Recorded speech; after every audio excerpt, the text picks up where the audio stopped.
नमस्ते साथियों।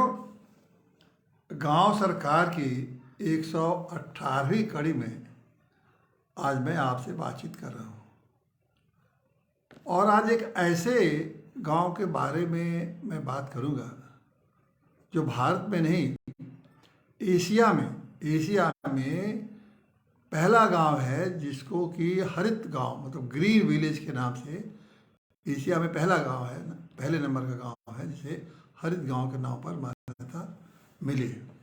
तो आज मैं इस गांव की आपसे बातचीत करूंगा। इस गांव की कुछ विशेषताएं बता दूं। एक तो इस गांव की ये विशेषता है कि ये गांव के लोग मार्शल आर्ट में बहुत ही ख्याति प्राप्त लोग हैं और एक आदिवासियों का ये गांव स्थित, पहले तो ये बता दूं मैं ये गांव स्थित कहाँ है। और गांव का नाम है खोनोमा और ये नागालैंड में स्थित है। और नागालैंड की जो राजधानी है कोहिमा, उससे 20 किलोमीटर दूर ये गांव स्थित है। और यहाँ अंगामी जात के आदिवासी रहते हैं। और इन लोगों की विशेषता ये है कि मार्शल आर्ट में बहुत मशहूर है और शिकार में। तो ये मार्शल आर्ट की जो उनकी बहादुरी है और उनका जो एक पूरा प्राचीन काल से उनकी परंपरा है शिकार करने की। और 700 पुराना गांव है, करीब करीब 250 घर हैं और 900-800 करीब की 250 गांव है और करीब 3000 की आबादी है। ये इस गांव की स्थिति है। अब इस गांव में की सबसे बड़ी विशेषता है कि ये गांव अपनी बहादुरी के लिए मशहूर है। अभी हम चर्चा तो करेंगे ग्रीन विलेज के बारे में कि ग्रीन विलेज में एशिया में सबसे नंबर 1 में क्यों है, लेकिन ये गांव बहादुरी के लिए भी बड़ा मशहूर है। और हुआ ये था कि 1847 में अंग्रेज़ों ने इस गांव को चाहा कि इसको हम कब्जा कर लें। तो गांव वाले अपने मार्शल आर्ट से और अपनी सूझबूझ से या अपनी जो समझदारी थी उससे वो लड़ते रहे और लगातार 32 साल तक वो अपना गांव वाले अंग्रेज़ों से लड़ते रहे। और अंततः अंग्रेज़ों को लग गया करीब 1889 में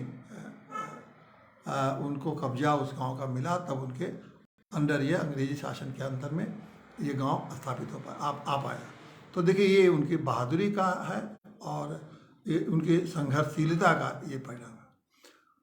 अब हम चलते हैं इस गांव के बारे में बताना कि ये गांव हरित ग्राम ये गांव के लिए क्यों मशहूर है, जबकि जैसे मैंने कहा कि मार्शल आर्ट और शिकार की परंपरा के लिए ये मशहूर है। आप प्राचीन काल से वो वहाँ के लोग अपने गांव में, जब से गांव की स्थापना हुई, चूँकि आदिवासी हैं, आदिवासी शिकारों को अपना बहुत महत्वपूर्ण अपना धंधा समझते हैं, तो वो लोग शिकार करते थे और उस शिकार से उनका काम चलता था और थोड़ा बहुत उनकी खेती बाड़ी होती थी, उसी से वो रह रहे थे। 90 के दशक में एक घटना घटी और वही घटना घटी कि वो शिकार की प्रतियोगिता गांव वालों ने किया। शिकार की प्रतियोगिता करने से गांव में करीब करीब एक हफ्ते में ये हुआ कि वहाँ एक चिड़िया बड़ी वहाँ की विशिष्ट प्रकार की चिड़िया है और उस चिड़िया का नाम है क्लाइड ट्रगोपन। तो इन्होंने एक हफ्ते में लगभग 300 शिकारियों ने 300 चिड़ियों को मार दिया। और उसका ये परिणाम हुआ कि गांव से जो जीव जंतु चिड़िया और जानवरों का धीरे धीरे पलायन होने लगा। फिर लोगों ने, गांव वालों ने फिर ये महसूस किया, देखिए आदिवासी हैं लोग, लेकिन उन्होंने महसूस किया कि ये गलत हो रहा है और ये गांव को तो ये हम लोगों ने जो इस तरह से शिकार करेंगे तो जीव जंतु नहीं रहेंगे और जीव जंतु नहीं रहेंगे तो हम लोग का जीवन मुश्किल हो जाएगा। तो उन्होंने ये निश्चय लिया कि अब कोई शिकार नहीं होगा। देखिए जहाँ वर्षों से शिकार चल रहा था, बल्कि उनके जीवन के वो एक भाग था शिकार करना और शिकार के द्वारा वो उनका भोजन और वो शिकार उनके लिए एक तरह से खाद्य पदार्थ था। तो उससे वो जीवन निर्वाह कर रहे थे। उसको उन्होंने तय किया कि हमें अब शिकार उन्होंने बंद कर दिया। एक बहुत बड़ी बात उन्होंने की। अब शिकार बंद होने से क्या हुआ कि अब वो जितने जीव जंतु थे और चिड़िया थे, फिर उनका आवागमन हुआ और उन्होंने संकल्प लिया कि हम बिल्कुल प्राकृतिक रूप से इस गांव में हम जो कुछ भी करेंगे वो प्राकृतिक रूप से करेंगे। दूसरा, उन्होंने ये नियम बनाया कि अब कोई व्यक्ति पेड़ नहीं काटेगा। पेड़ काटना उनको बिल्कुल उन्होंने मनाही कर दिया गांव में। तो पेड़ कटना बंद हो गया। अब किसी को बहुत अगर ज़रूरत है पेड़ लकड़ी की, तो उसकी व्यवस्था उन्होंने की कि आप पेड़ की टहनियों का इस्तेमाल कर सकते हैं, लेकिन कोई पेड़ नहीं कटेगा। अब देखिए, दो चीज़ कितना महत्वपूर्ण चीज़ जो कि उनके लिए वर्षों से एक परंपरा के रूप में चला रहा था। और ये गांव के लोगों ने किसी शहर के लोगों के कहने से और किसी के दबाव में नहीं किया।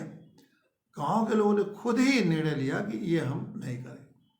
और इसका क्या प्रभाव हुआ कि जीव जंतु, पेड़ और चिड़िया और तमाम चहचहाने लगी, लोग आने लगे और पेड़ नहीं कट रहे थे, तो फिर वो हरियाली चारों तरफ फैल गई।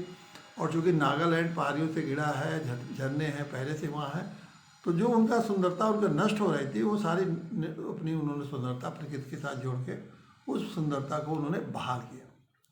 और ये जब पेड़ ही नहीं कटेंगे, जब कोई एक भी पेड़ नहीं कटेगा, तो आप समझ लीजिए कि वो पहले प्राकृतिक रूप से वहाँ जंगल करता है ही है, फिर पूरा क्षेत्र जो हरा भरा हुआ। और उन्होंने इतना ही नहीं किया, उन्होंने 1998 में ये क्या एक और निर्णय लिया कि वहाँ की ग्राम पंचायत ने ये निर्णय किया कि हम इस करीब 20 किलोमीटर के एरिया में गांव से उन्होंने एक एरिया को उन्होंने घोषित कर दिया Khonoma nature conservation and tragopan sanctuary. Sanctuary का मतलब समझते हैं आपके, जहाँ की पशु पक्षी रहते हैं उसको सेंचुरी कहते हैं। और नेचर कंजर्वेशन मतलब प्राकृतिक ढंग से ही क्षेत्र को हम लोग विकसित करेंगे। और ये ग्राम पंचायत ने किया। तो ग्राम पंचायत ने 20 किलोमीटर के क्षेत्र को इस तरह से उन्होंने घोषित कर दी और उसी हिसाब से गांव के उस क्षेत्र को उन्होंने विकसित करना शुरू किया। तो देखिए गांव की अपनी ताकत। और आज ये स्थिति ये है कि ये गांव में एक बड़ा भारी टूरिस्ट प्लेस हो गया है। दुनिया भर के लोग उस गांव में आते हैं, उसकी सुंदरता के नाते, उसकी हरियाली देखने के लिए आते हैं। और उस गांव में जो प्राकृतिक ढंग से हर चीज़ स्थापित हुआ है, प्रकृति के लगता है कि उनको एक प्रकृति के सौंदर्य के बीच में, प्रकृति की गोद में रहते हैं। उन्होंने गांव में कोई होटल नहीं खोदा, उसके लिए जो होम स्टे के लिए घरों में जो घर थे उन्हीं को विकसित किया और उनको नाम दिया होम स्टे। अगर किसी को यहाँ से लोग जाते हैं रहने के लिए, तो उसके घर में इतना सारी सुविधाओं को उन्होंने कुछ घरों को विकसित कर रखा है और उसी में लोग जाके रहते हैं। सारी सुविधाएं हैं, कोई अप्राकृतिक चीज़ नहीं है, प्रकृति के अनुरूप वो सारे अपने व्यवस्था उन्होंने बनाई है। और खान पान भी वहाँ के जो स्थानीय खान पान है वो खिलाते हैं लोग और बड़े चाव से खाते हैं। तो और एक और व्यवस्था उन्होंने की है कि इस होम स्टे से जो घरों में जो लोग रुकते हैं लोग, उन गाँवों में इन्होंने ये व्यवस्था कर दी कि सारा पैसा जितना भी गाँव के में आता है वो सारे पैसे गांव वालों में बांट देते हैं। देखिए कितना गांव वालों ने एक सुंदर व्यवस्था की है। और इसके नाते सारे के सारे गांव में जब भी कोई होम स्टे पर रुकता है तो पूरा गांव उनके स्वागत में लगा रहता है और पूरा गांव उन लोगों को बड़े सारी प्रकार की सुविधाएं प्रदान करता है, क्योंकि उसका सारा पैसा करीब जो 250 घर हैं परिवार हैं वहाँ उन लोगों में आपस में बांट लेते हैं जितना भी पैसा उनको मिलता है। जितनी भी सड़कें हैं उन सड़कों के किनारे किनारे उन्होंने सुंदर सुंदर फूल लगा रखे हैं, ताकि अगर सड़क पर कोई चलता है तो उसको लगता है कि वो कहाँ जन्नत में आ गया, जहाँ की अद्भुत गांव उनको लगता है। पेड़ पौधे, हरियाली और किनारे किनारे पौधे और साफ़ सफाई। उन्होंने बच्चों के लिए एक प्रतियोगिता हर हफ्ते कराते हैं। देखिए ये सबको सीखने की ज़रूरत है, देश भर के गाँव को लोगों को सीखने की ज़रूरत है, खासकर गाँव के लिए। वो बच्चों की एक प्रतियोगिता करवाते हैं, स्वच्छता की प्रतियोगिता। और जो हर हफ्ते मतलब वीकेंड पर, जिस दिन बच्चों के आखिरी दिन हफ्ते का होता है, तो स्कूल के बच्चे आपस में प्रतियोगिता करते हैं और जो जितना अधिक कूड़ेदान में डालता है उसको, उन बच्चों को पुरस्कार किया जाता है।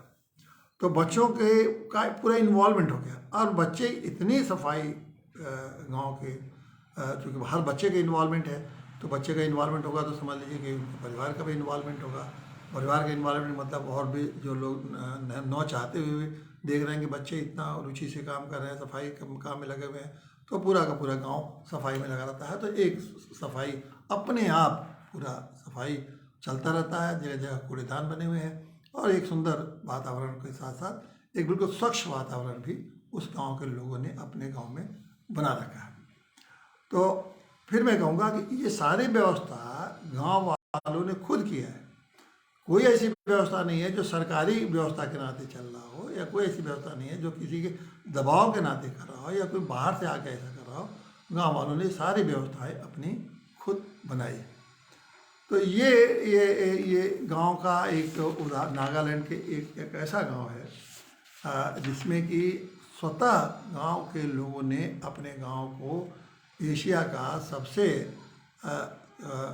हरा भरा गांव, जिसको कि हरित गांव कह सकते हैं, कहते हैं लोग, वो उन्होंने बनाया। और आज वहाँ टूरिज़्म का एक बड़ा केंद्र भी हो चुका है वो गांव। साथ साथ वहाँ जो गांव के सबके लिए प्रेरणा का स्रोत भी बन चुका है। अब रोजी उनका एक तो टूरिज्म के आय से उनका कुछ जो मिलता है, दूसरा उनको खेती जो उनका है एक पारंपरिक ढंग से वो खेती करते हैं।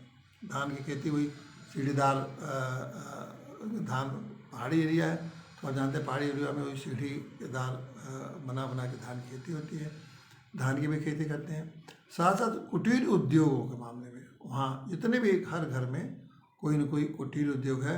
वहाँ के शाल बहुत मशहूर है, वहाँ का वो एक सुंदर ताल बुनते हैं, और साल अच्छे दामों पर उनका देश भर में बिकता है। विदेशों में भी आते हैं लोग, खरीद के शाल भी ले जाते हैं। और फिर बांस के भी लोग कुछ कुटीर उद्योग में कुछ बांस के भी वो चीज़ें बनाते हैं, उसको भी ले जाते हैं। तो खेती को भी रखा है, कुटीर उद्योग को भी उन्होंने बढ़ावा दिया। दूसरे और तीसरा काम किया उन्होंने, टूरिज़्म को के अपने गांव को एक टूरिस्ट स्पॉट में भी बना दिया।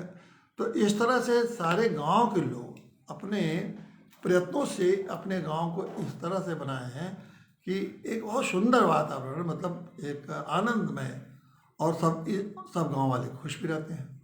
तो अपना एक सुंदर गांव में प्रकृति के गोद में रहते हैं, और उसके नाते उनको अपने एक बहुत गर्व से कहते हैं कि हमारा गांव एशिया का सबसे सुंदर गांव है, हरित गांव है। तो बड़ा गर्व उनके गांव का रहने का, उनको गर्व महसूस करते हैं, खूब गर्व से बताते भी हैं।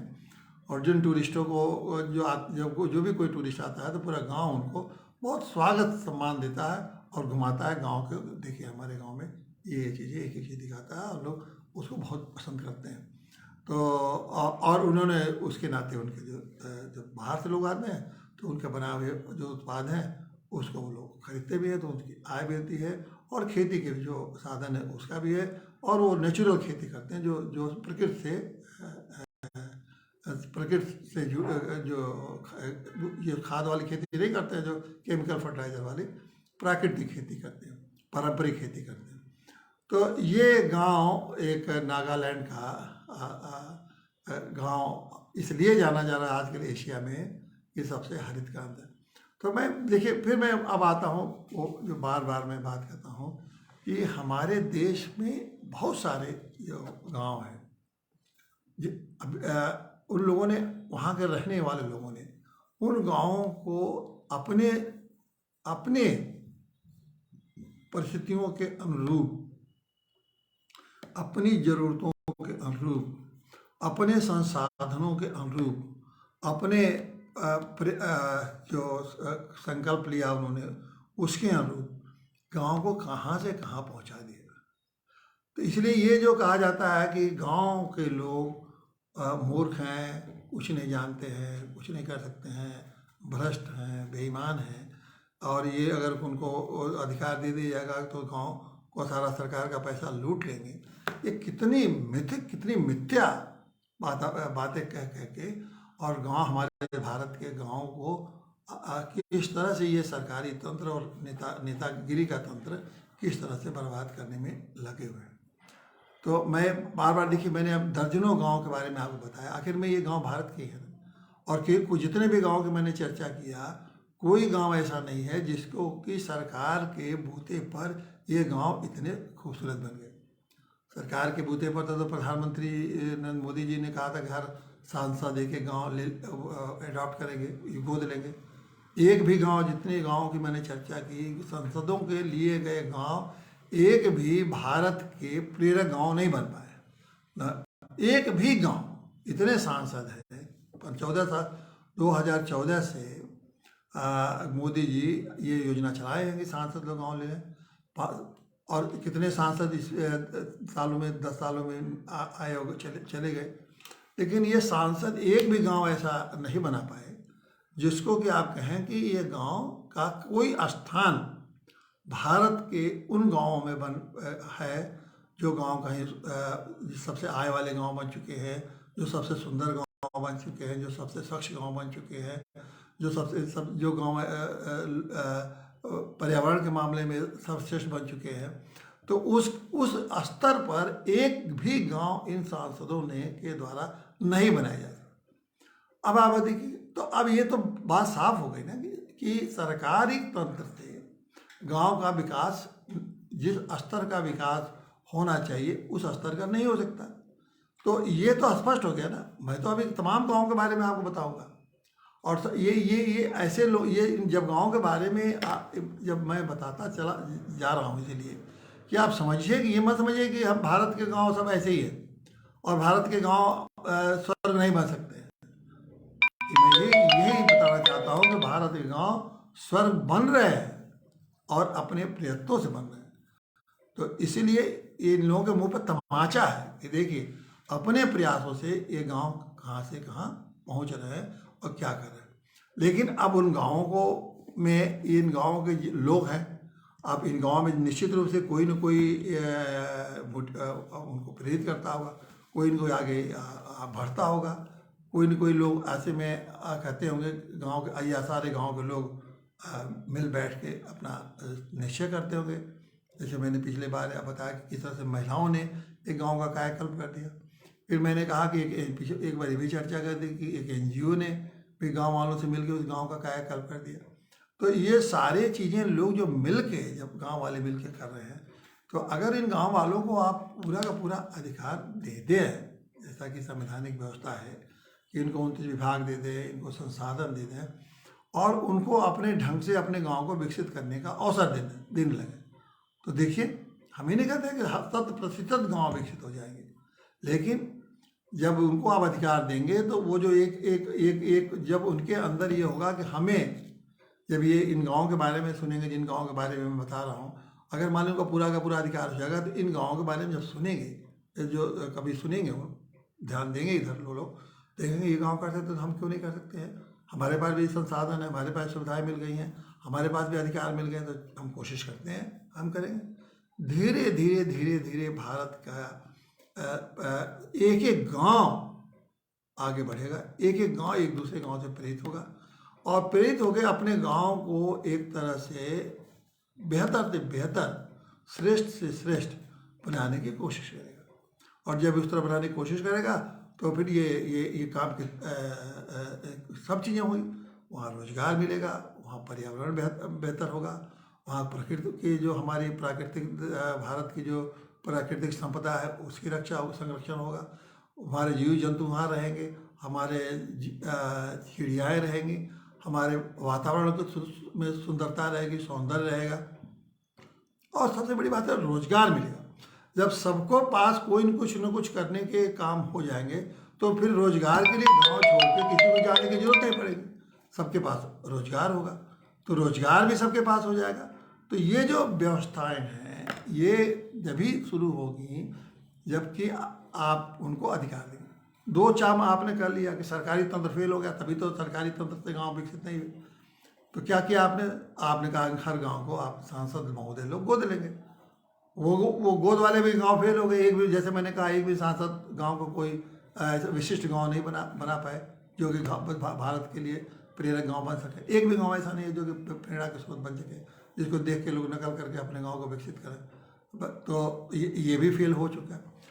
तो फिर आपको फिर अब इस बात को क्या सोचना है कि जो संवैधानिक अधिकार गांव को संविधान ने दे रखा है, उसके अनुरूप संवैधानिक अधिकार पूरा का पूरा गांव वालों को दे दीजिए और कहिए कि भाई हम लोग फेल हो गए, हम लोग के मान कर नहीं है, आप लोग का अधिकार जो है लीजिए अपना अधिकार और अपने ढंग से विकसित करिए। इन गाँवों को जब जिस दिन मेरा तो दृढ़ मत है कि जिस दिन इन अफसरों और नेताओं के चंगुल से गांव जो मुक्त हो जाएंगे, मतलब मैं कहता हूँ उनकी गुलामी से जिस दिन मुक्त होकर गांव आज़ाद हो जाएंगे और अपने अधिकारों और अपने उनके जो संवैधानिक अधिकार हैं और उनके जो संवैधानिक संसाधन जो उनको मिले हुए संवैधानिक संसाधन जो अधिकारों से मिले हुए, कोई दया और कृपा से नहीं मिले हुए, उन अधिकारों का जब वो क्रियान्वयन करना शुरू करेंगे, प्रयोग करना शुरू करेंगे, तो आप अपनी हर गांव की चूँकि अलग अलग जरूरतें हैं, उस हिसाब से अपने गांव को विकसित करेंगे।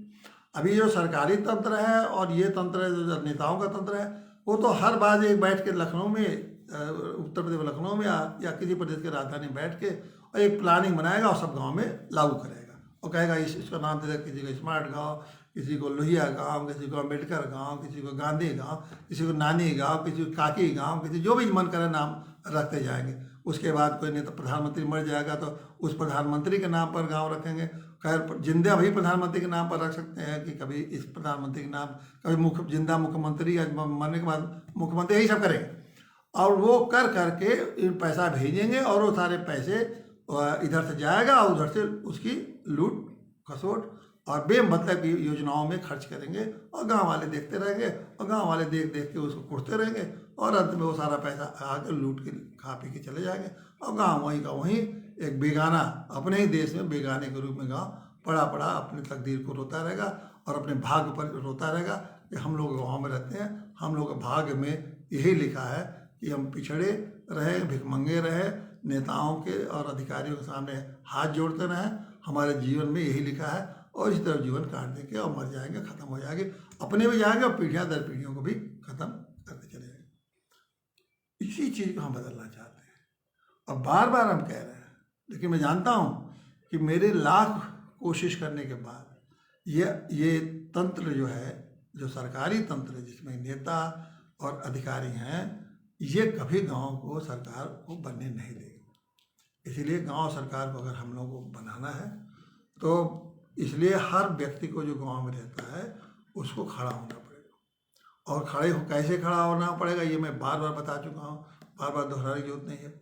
जिस दिन गांव वाले लोग ये संकल्प लेंगे कि हमें अपने गांव को स्वर्ग बनाना है, हमें पहले तो अपने गांव को इनकी गुलामी से मुक्त करना है, नेताओं और अफसरों की गुलामी से मुक्त करना है। दूसरा क्या करना है, सारे अधिकार जो 29 विभाग जो है संविधान अनुच्छेद 29/11 के अनुसूची 11 में जो 29 विभाग मिले उनका अधिकार लेना है और फिर जो संवैधानिक संस्था है, गांव सभा, ग्राम पंचायत, उनका गांव का मंत्रिमंडल, ग्राम प्रधान, ये सबको अधिकारों को जिनको मिला है उन्हें अपने अधिकारों को ठीक से उपयोग करना है और कैसे योजनाएं बनाया है, कैसे अपने संसाधनों से अपने लिए भी संसाधन जुटाना है। जो फाइनेंस कमीशन देगा वो तो अलग बात है, गांव के भी संसाधन को कैसे जुटाना है और सबसे बड़ी बात सब लोग मिल के कैसे एक निर्णय लें, कैसे उसको क्रियान्वयन करें, कहाँ जरूरत पड़े तो आप श्रमदान करें, कहाँ जरूरत हो तो किसी बाहरी किसी विशेषज्ञ को बुला के उससे राय मशवरा करें और उसके अनुरूप गाँव को बढ़ाएं। ये तमाम चीज़ें एक के बाद एक आप स्थिति बनती जाएगी। आखिर में जिन गाँव का मैं आपके सामने रख रहा हूँ, इन लोगों ने कैसे किया, तो इसका ये तो बहुत स्पष्ट है ना कि ये हो सकता है।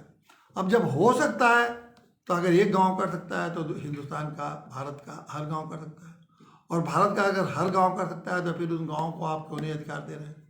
ये इस बात को मैं मैं आज तक नहीं समझ पाया कि जब संविधान ने जो व्यवस्था उनको दे दी है गाँव के लोगों को, वो आप कौन होते हैं उनको रोकने वाले? राज्य सरकारें क्या कौन होती है लेने वाले? केंद्र सरकार कौन होती है उनको जो व्यवस्थाएं उनको संविधान से मिली है? अब संविधान की व्यवस्था को आप अपने ढंग से चलाएंगे, अपने राजनीतिक स्वार्थों के लिए चलाएंगे, अपने लूट और भ्रष्टाचार करने के लिए उस संवैधानिक व्यवस्था को चलाएंगे, तो ये इसीलिए संभव हो पा रहा है कि गांव के लोग इसको जानते नहीं। लेकिन मेरे उद्देश्य यही है कि गांव के प्रत्येक व्यक्ति को मैं ये सारी बातें बताता रहूं और मुझे पूरा विश्वास है कि जिस दिन गांव के लोग अपने इन संवैधानिक अधिकारों को जानेंगे, निश्चित रूप से जानिए कि गांव सरकार बनेगी और हर गांव स्वर्ग होगा। और गांव जब भारत के गांव स्वर्ग होंगे तो भारत भी स्वर्ग होगा। भारत के स्वर्ग का मतलब ये है कि भारत जो है इस लायक हो जाएगा कि सारी दुनिया के तमाम देश भारत की नकल करेंगे, भारत के संस्कृति को, भारत के तरीक़ों को, भारत के मूल्यों को, भारत की संपन्नता को, भारत के भाईचारे को, भारत के प्रेम को, भारत के समाज को नकल करके सारी दुनिया स्वर्ग अपने को स्वर्ग बनाने की कोशिश करेगी। तब ये देखिए, ये पृथ्वी जो कहा जाता है कि पृथ्वी ही स्वर्ग है, तो वो भी सपना साकार होगा। तो गांव अगर स्वर्ग बनेंगे तो ये भारत स्वर्ग बनेगा, और भारत स्वर्ग बनेगा तो पूरी ये पृथ्वी भी अपने आप में एक स्वर्ग बन जाएगी। ये आप जान लीजिए कितना बड़ा ये एक गांव से जो स्थिति बन रही है वो पूरी पृथ्वी को किस तरह से बदल सकती है, ये संभावना इस गांव सरकार के इस आंदोलन में। तो एक बार मैं फिर आपसे कहूँगा कि गांव सरकार को समझिए, जानिए, लोगों को बताइए, समझाइए, और गांव सरकार के जो हम लोगों का ये अभियान चल रहा है, गांव सरकार अभियान, इसे जुड़िए और गांव को स्वर्ग बनाने में आप अपने तन मन धन से लग जाइए। बहुत बहुत धन्यवाद साथियों।